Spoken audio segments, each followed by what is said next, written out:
So the establishment that ruled law and order were at each other over the issue of what they had done. The only other view that was at large was my own on Channel 4. So I don't come here as a stranger. And I won't leave here without assessing this crowd and what your presence here means to the future of Liverpool and the future of the black struggle. Because after Liverpool, all hell broke loose. Brixton, Handsworth, every black community after this was on fire. So there had to be a unanimity of sentiment and political certainty that this was not only protesting against the police, this was calling for fundamental change. You see, intellectuals, like some of us, say, but they didn't say fundamental change. You know what was the slogan? Power to the people, black power to black people. So we were on the front foot. Creative, they turned houses into emergency stations. Listen to this.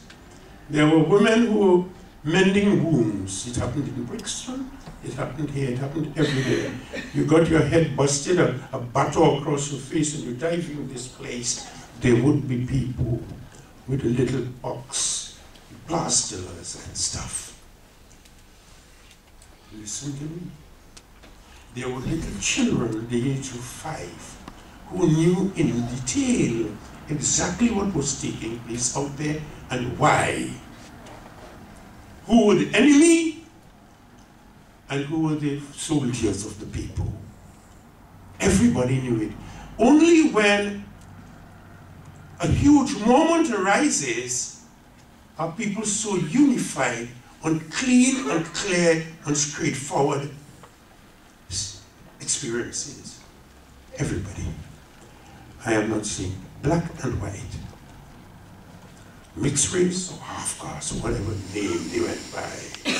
Everybody knew that we were in a huge warfare with the authorities about freedom. You may talk about jobs and stuff, that too. The essential thing that brings a totality and a unanimity of people, thoughts and ideas is that word freedom. They weren't free to go in the city. They didn't feel they were free to go in a hotel that I was staying in. They weren't free to go to buy any stuff in town. They were in the shops. Some people tell me to this day, if a young black person walks in, some store walker follows you around. That is the world in which they live. They may pretend now that, that is what I met here. And I have it on record that they couldn't leave here and go into town without being seen as a thief or a rapist or a murderer. That is coming in from the cold. That is coming in from the dark. And then it laid a foundation which a lot of other communities followed. An official society, from that day to this, are trying to put us back on the back foot. They build a few houses and they do a bit of that, and they say, when you protest now, they said it's what? What's the term? They say it's the what all the papers. No. Yeah, and what they say you're doing, political correctness. That is the allegation, that you're politically correct if you raise your voice. And in that movement, so powerful it was that we had a new caste appearing in the black community who were educated. They went off to university. And some of them have turned their backs from the sources that produced them. And they're the ones who are talking about political correctness. The government crashed the CRE and put it, what is it called? Yes, Equality Commission. The last thing we heard about it is that the leader invited his co-person from the United States and paid her £84, 94 pounds for a bottle of Chateau Neuf du Pape from the taxpayers' money.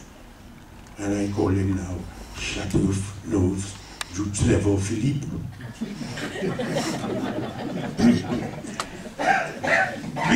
One of the most important consequences of that, it was that we want more policemen and more black policemen. We want stop and search to be thrown overboard. We want this, we want that. They tried to stop the Notting Hill Carnival. We fought and won it. There are all kinds of moments, my dear friends. The New Cross massacre of burning down a house full of children who had a birthday party and killed 13 of them right there in South London. So that going on the front foot had thrown Britain into a state of complete barbarism. Official society, no freedom for you, and we'll deem it you trying to be politically correct.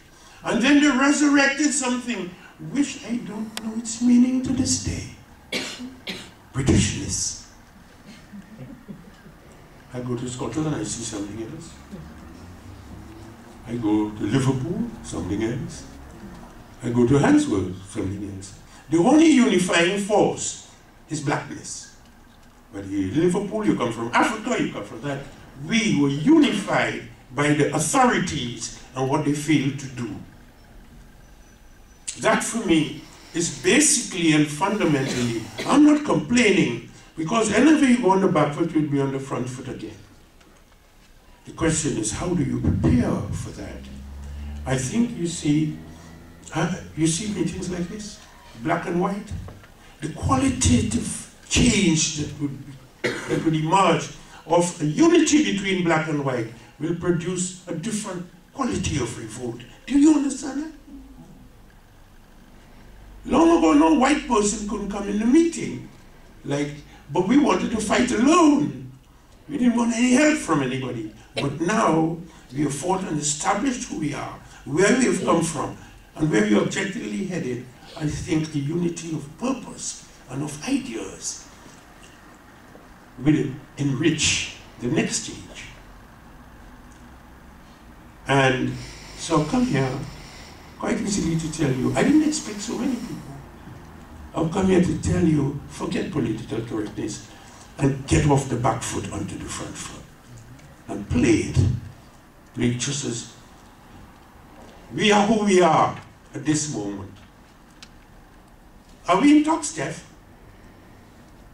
Are we? It didn't look so to me from the last time I was here. And the issue of migration, what has already been established and cannot be changed, it is the communities we build. Toxteth, Brixton, Notting Hill, all over London, Handsworth, Birmingham. And you know how we build them? People were doing ordinary things. When you came here, you had to get a job. You had to live near a place of work. You're not going to get a job in Handsworth, and you're going to Newcastle to work. And we're in Birmingham, Handsworth. And then more will come, because you know, there's a word called fraternity and sorority. You want to live next to people who you know, and we can, in numbers, we can protect ourselves. There are hairdressers, tailors, some guy who can sew a suit in Jamaica, he comes and he opens a shop in his house. And we will go. We have to enjoy ourselves, play cards in our houses. And we need hairdressers because we don't have straight blonde hair. And if you went into Burton's or one of those shops and you tried to buy some clothes, because we big, the measurements were too small.